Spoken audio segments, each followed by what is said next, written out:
ঐতিহ্যমণ্ডিত কটন বিশ্ববিদ্যালয়ৰ এতিয়া মাটি বিক্ৰী কৰি বিশ্ববিদ্যালয় এখন চলাব লগা এটা পৰিৱেশ সৃষ্টি হৈছে। এইটো এটা অত্যন্ত লজ্জাজনক বিষয়,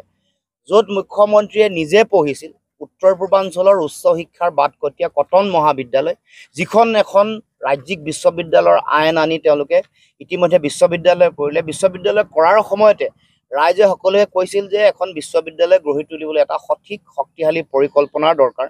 কাৰণ তাত যিহেতু শিক্ষা আৰু গৱেষণাৰ এটা শক্তিশালী পৰিৱেশ থাকিব, তাত যিহেতু অসমৰ অতি মেধাসম্পন্ন ছাত্ৰ ছাত্ৰীয়ে তাত শিক্ষা ল'বলৈ আৰু গৱেষণা কৰিবলৈ আহিব, তাৰ কাৰণে বিশ্ববিদ্যালয়খন কেনেকৈ পৰিচালনা হ'ব, ক'ৰ পৰা টকা পইচা আহিব আৰু কেনেধৰণে সমগ্ৰ বিষয়সমূহ সমগ্ৰ ডিপাৰ্টমেণ্টবোৰ বিভাগবোৰ তাৰ লগত জড়িত হৈ থকা গৱেষণাৰ লগত জড়িত হৈ থকা অনুষ্ঠানবোৰ কেনেকৈ পৰিচালনা হ'ব, সেই সম্পৰ্কত এটা সুদূৰ প্ৰসাৰী এটা পলিচি, এটা কম্প্ৰিহেনচিভ পলিচি এটা দৰকাৰ। কিন্তু এই গোটেই কথাটোত মুখ্যমন্ত্ৰীগৰাকীৰ চূড়ান্ত অদক্ষতা, অকমন্যতা, কাম নোহোৱা স্বভাৱৰ কাৰণে, কাম নোহোৱাৰ কাৰণে আজি কটন বিশ্ববিদ্যালয় সংকটত পৰিব লগা হৈছে। আৰু যাৰ ফলত আমি দেখিছোঁ যে এতিয়া চৰকাৰখনেও